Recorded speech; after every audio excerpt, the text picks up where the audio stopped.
Baik, untuk pembahasan pertama yaitu kaidah pencacahan. Kaidah pencacahan adalah aturan atau cara untuk menghitung banyaknya kemungkinan kejadian dari suatu peristiwa tanpa harus menuliskan satu persatu kemungkinannya. Yang pertama yaitu aturan penjumlahan. Prinsip dari aturan ini yaitu menjumlahkan banyaknya kemungkinan cara dari kejadian-kejadian yang tidak bisa terjadi secara bersamaan.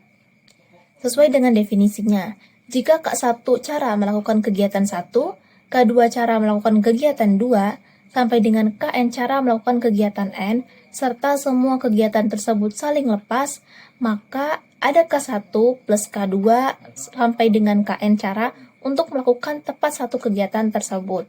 Contoh, sebuah sekolah akan mengadakan pemilihan ketua OSIS. Terdapat calon ketua OSIS yang terdiri dari 7 siswa laki-laki dan 5 siswi perempuan. Berapa banyak cara memilih satu orang ketua OSIS? Berdasarkan soal tersebut, terdapat 7 kemungkinan untuk memilih satu ketua OSIS dari 7 siswa laki-laki dan 5 siswi perempuan. Nah, karena hanya satu orang yang akan dipilih menjadi ketua OSIS, maka siswa laki-laki dan siswi perempuan tidak dapat dipilih sekaligus. Dengan demikian, digunakan aturan penjumlahan. Maka jawabannya yaitu 7 ditambah 5 sama dengan 12. Jadi, banyaknya cara memilih adalah 12 cara. Selanjutnya yaitu aturan perkalian. Prinsip dari aturan ini adalah mengalihkan banyaknya kemungkinan cara dari setiap kejadian yang terjadi secara bersamaan. Sesuai dengan definisinya, jika ada K1 cara melakukan kegiatan 1, K2 cara melakukan kegiatan 2, sampai dengan Kn cara melakukan kegiatan N, maka keseluruhan kegiatan dapat terjadi dengan K1 kali K2 sampai dengan kali Kn cara. Contoh, Tony memiliki 3 baju dan 2 celana. Berapa banyak cara Tony memasangkan baju dan celana yang dimilikinya? Berdasarkan soal tersebut, kita diminta untuk memasangkan celana dan baju. Yang berarti kedua kegiatan tersebut bisa dilaksanakan sekaligus. Sehingga banyak cara Tony memasangkan baju dan celana sebanyak 3 dikali 2 sama dengan 6 cara. Selanjutnya yaitu aturan pengisian tempat. Aturan pengisian tempat ini merupakan penerapan dari aturan perkalian. Misalkan ada N tempat tersedia dengan K1 adalah banyaknya cara mengisi tempat pertama, K2 adalah banyaknya cara mengisi tempat kedua, dan seterusnya, hingga Kn adalah banyaknya cara mengisi tempat ke N, maka banyaknya cara mengisi tempat adalah K1 dikali K2 sampai dengan kali Kn. Contoh, seorang anak memiliki 5 kaos kaki dan 3 sepatu dengan aturan tabel. Banyaknya pasangan kaos kaki dan sepatu yang bisa dipakai anak tersebut sebagai berikut. Kita bisa membuat tabel seperti ini, di mana kaos kaki itu terdiri dari 5, K1 sampai dengan K5, dan sepatu terdiri dari 3, S1 sampai dengan S3. Lalu kita pasangkan, sehingga menghasilkan tabel seperti ini. Berdasarkan aturan tabel di atas, terdapat 15 cara memakai kaos kaki dan sepatu. Yang kedua yaitu aturan diagram cabang. Contoh, untuk mencapai kota Bandung, kita misalkan N, Ahmad berangkat dari kota Surabaya, yaitu K, melalui kota Semarang, L, kemudian kota Bekasi, M. Jika jalan dari kota Surabaya ke kota Semarang ada 2 jalan, dari kota Semarang ke Bekasi ada 3 jalan, dan dari Bekasi ke Bandung ada 2 jalan, maka banyak rute yang dapat dilalui sebagai berikut. Kita bisa menggunakan diagram cabang seperti ini, sehingga berdasarkan aturan diagram panah di atas, didapat 12 rute perjalanan yang dapat dilewati dari kota Surabaya atau K ke kota Bandung atau L melalui kota Semarang M dan Bekasi N. Yang ketiga yaitu aturan perkalian berturut. Contoh, terdapat 5 buah angka yaitu 2, 3, 4, 5, dan 6. Berapa banyak bilangan 3 angka yang bisa dibuat dari 5 angka tersebut? Kita bisa menggunakan 2 cara. Apabila angka boleh berulang, maka bilangan 3 angka yang bisa dibuat dari 5 angka tersebut adalah 5 kali 5 kali 5 sama dengan 125. Jika angka tidak boleh berulang, maka banyaknya bilangan 3 angka yang bisa dibuat dari 5 angka tersebut adalah 5 kali 4 kali 3 sama dengan 120 bilangan. Yang terakhir yaitu notasi faktorial. Untuk mempermudah perhitungan peluang suatu kejadian, kita bisa menggunakan notasi faktorial. Faktorial ini dinotasikan seperti tanda seru. Faktorial merupakan penulisan singkat dari perkalian sederajat bilangan bulat positif, terurut hingga 1. Perhatikan contoh faktorial ini. 0 faktorial sama dengan 1, 1 faktorial sama dengan 1, 2 faktorial sama dengan 2 kali 1, 4 faktorial sama dengan 4 kali 3 kali 2 kali 1 sama dengan 12, dan seterusnya. Sampai dengan n faktorial sama dengan n kali n-1 kali n-2 kali sampai dengan 3 kali 2 kali 1. Atau dapat ditulis n faktorial sama dengan n kali n-1. Yang berarti perkalian ini dilakukan secara berurut sampai dengan 1. Contoh, tentukan nilai dari 6 faktorial per 2 faktorial. Jawabannya, kita urutkan. 6 faktorial itu 6 kali 5 kali 4 kali 3 kali 2 kali 1. Contoh, tentukan nilai dari 6 faktorial Contoh, tentukan nilai dari 6 faktorial per 2 faktorial. Cara penyelesaiannya, kita urutkan sampai dengan 2 faktorial agar bisa disederhanakan. Maka menjadi 6 kali 5 kali 4 kali 3 kali 2 faktorial per 2 faktorial sama dengan 6 kali 5 kali 4 kali 3 sama dengan 360. Nah, selanjutnya kita akan membahas tentang permutasi. Yang pertama, permutasi dengan semua unsur berbeda. Jika N dan R adalah dua bilangan bulat positif dari R kurang dari sama dengan N, maka banyaknya permutasi R unsur berbeda tanpa pengulangan diberi notasi permutasi N, R. Di sini rumusnya permutasi N, R itu sama dengan N faktorial per N dikurang R faktorial. Banyaknya permutasi N unsur dari N unsur berbeda adalah permutasi N, N sama dengan N faktorial. Di sini ada contoh soal. Tentukan banyaknya susunan 4 huruf yang berbeda yang dapat diperoleh dari kata mentari. Nah, jawabannya, kata mentari kan terdiri dari 7 huruf yang berbeda. Ada M, E, N, T, A, R, I. Itu ada 7. Nah, banyaknya susunan 4 huruf berbeda yang dapat diperoleh dari huruf 7 berbeda tersebut merupakan permutasi, di mana R-nya itu 4 dan N-nya itu 7, atau permutasi 7,4. Jadi, banyaknya susunan huruf yang dapat dibuat, kita masukkan ke rumus, N-nya 7, R-nya 4, 7 faktorial per 7 dikurang 4 faktorial. Kita dapat 840. Jadi, banyak susunan 4 huruf berbeda dari kata mentari adalah 840. Nah, yang kedua yaitu tentang permutasi dengan objek yang sama. Nah, banyaknya permutasi dari unsur yang terdiri dari M1 unsur jenis pertama sama, M2 unsur jenis kedua sama, M3 unsur jenis ketiga sama, dan MK unsur jenis ke K sama ditentukan dengan rumus permutasi sama dengan N faktorial per M1 faktorial dikali M2 faktorial dikali M3 faktorial sampai MK faktorial, di mana M1-nya ditambah M2 ditambah M3 sampai ditambah MK itu sama dengan N. Nah, di sini ada contoh soalnya juga. Berapa banyak permutasi dari huruf-huruf pada kata matematika? Kita jawab. Banyak huruf pada kata matematika itu kan ada 10 buah. Terdapat unsur yang sama. Di kata matematika, huruf M itu ada 2. Huruf A itu ada 3. Huruf T-nya ada 2.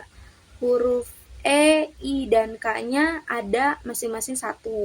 Maka banyaknya permutasi dari huruf-huruf tersebut adalah permutasi 10 faktorial per 2 faktorial. 2 ini dari huruf M, ada 2. Dikali 3 faktorial ini dari huruf A. dikali 2 faktorial ini dari huruf T. Nah, yang dikali 1 faktorial, 1 faktorial, 1 faktorial ini dari huruf E, I, dan K. Kita dapat Rp151.200. Yang ketiga yaitu permutasi siklik. Banyaknya permutasi untuk n unsur berbeda yang diatur di dalam sebuah lingkaran disebut permutasi siklik. Permutasi siklik dari n unsur di mana n-nya itu lebih besar dari 1 ditentukan oleh rumus P permutasi siklik n sama dengan n dikurang 1 faktorial. Sini ada contoh soalnya. 6 orang manajer perusahaan duduk mengelilingi sebuah meja berbentuk melingkar untuk mengadakan rapat. Berapa banyak cara mereka dapat duduk mengelilingi meja rapat tersebut dengan urutan yang berbeda? Nah, banyaknya cara agar 6 orang manajer tersebut dapat duduk mengelilingi meja rapat itu sama dengan permutasi melingkar dari 6 unsur. Kita menggunakan rumus permutasi siklik, yaitu permutasi siklik di mana n-nya itu 6 sama dengan n dikurang 1. 6 dikurang 1 itu 5, 5 faktorial itu 120.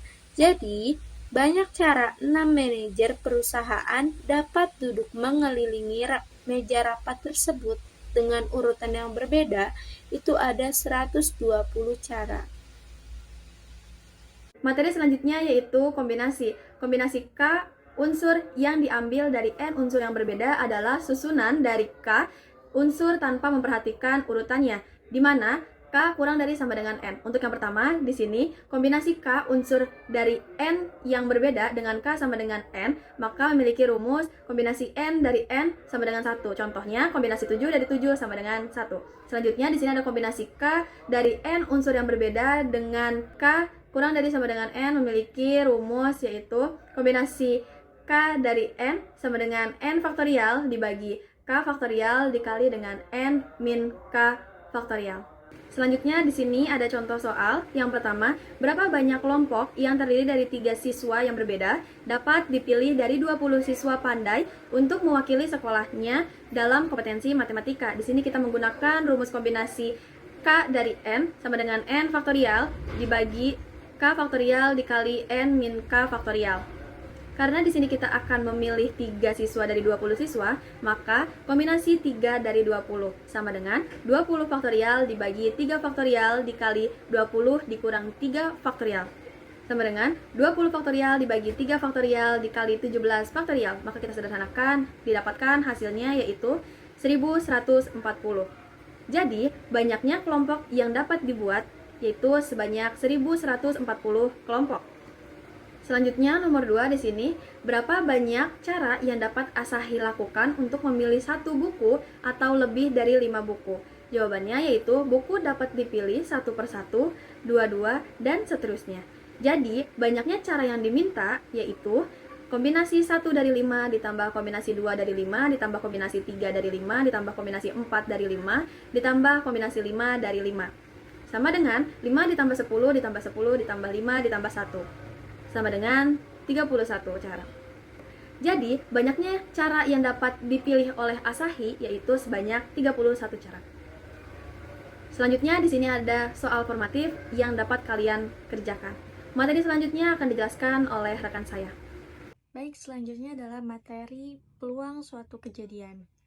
Nah, pengertian dari percobaan. Percobaan adalah suatu tindakan atau kegiatan yang dapat diulang dengan keadaan yang sama untuk memperoleh hasil tertentu. Hasil yang diperoleh dari suatu percobaan ini tidak dapat diketahui sebelumnya. Maka dapat disimpulkan bahwa percobaan adalah kegiatan yang hasilnya tidak dapat dipastikan. Kemudian ada pengertian dari ruang sampel dan titik sampel. Himpunan semua hasil yang mungkin dari suatu percobaan disebut ruang sampel dan dinotasikan dengan S. Sedangkan anggota-anggota dari ruang sampel dinamakan titik sampel.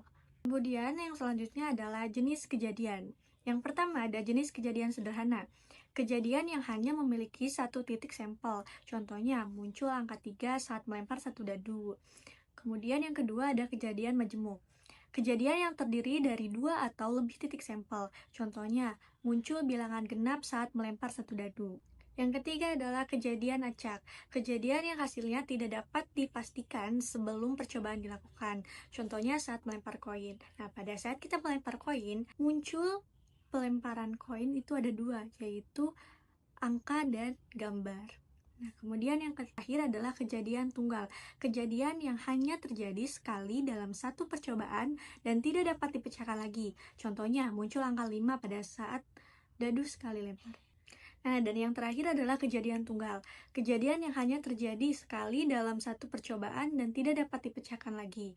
Contohnya, muncul angka 5 pada dadu sekali lemparan. Nah, yang selanjutnya adalah cara menentukan ruang sampel. Nah, yang pertama ini adalah dengan menggunakan diagram pohon. Suatu percobaan terdiri atas lantunan 2 buah mata uang logam. Gunakan diagram pohon untuk menentukan suatu titik sampel. Nah, misalnya A adalah angka dan G adalah gambar. Nah, di sini ada diagram pohonnya dengan ruang sampelnya adalah AA, AG, GA, dan GG. Jadi, ruang sampelnya ada 4. Kemudian dengan cara tabel. Nah, suatu percobaan terdiri atas lantunan 2 buah mata uang logam.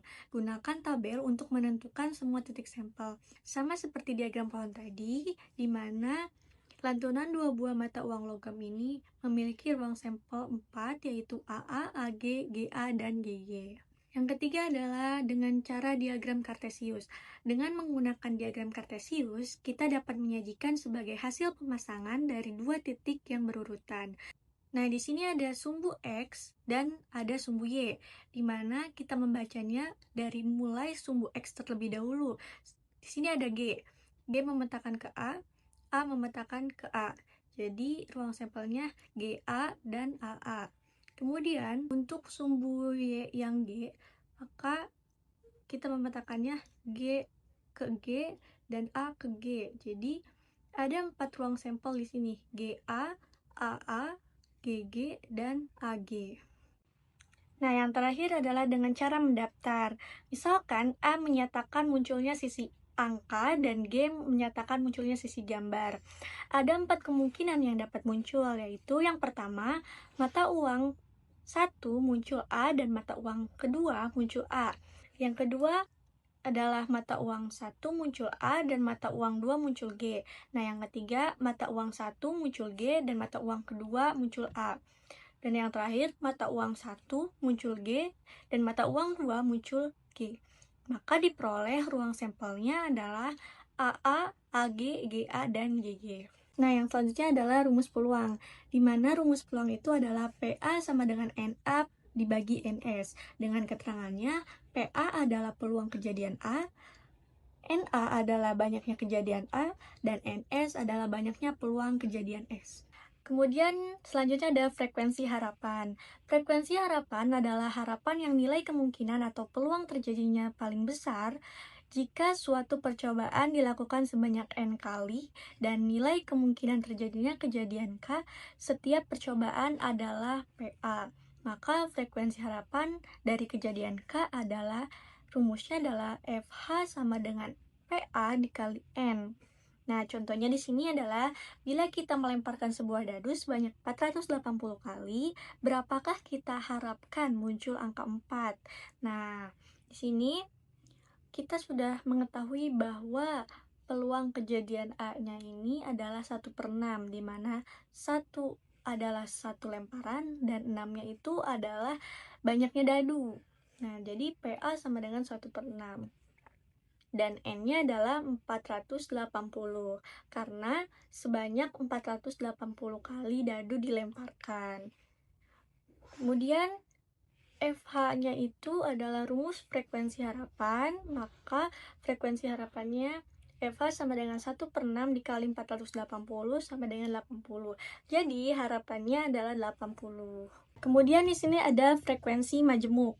Frekuensi majemuk adalah apabila terdapat 2 kejadian atau lebih dioperasikan sehingga menghasilkan kejadian baru.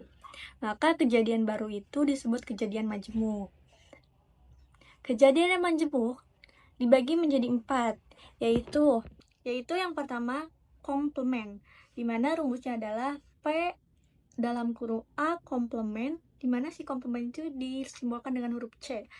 Nah, maka sama dengan 1 dikurangi PA. PA-nya ini adalah peluang kejadian A.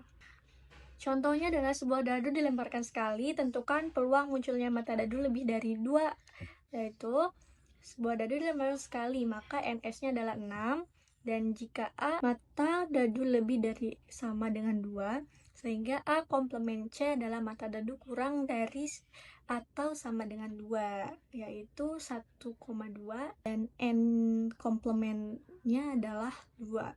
Maka P A komplement sama dengan NA komplement dibagi NS. Sama dengan 2/6, kita bisa perkecil menjadi 1/3. Sehingga PA sama dengan 1 dikurangi PA komplement sama dengan 1 dikurangi 1/3 menghasilkan 2/3. Kemudian yang kedua adalah kejadian lepas. Rumusnya adalah P dalam kurung A gabung B sama dengan PA ditambah PB. Nah, yang ketiga ada kejadian bebas. P sama dengan A irisan B sama dengan PA dikali PB. Nah, yang terakhir adalah kejadian bersyarat. Rumusnya adalah peluang kejadian B terjadi setelah kejadian A sama dengan P dalam kurung A iris B dibagi dengan PA, atau P dalam kurung A iris B sama dengan PA dikali peluang kejadian B setelah kejadian A.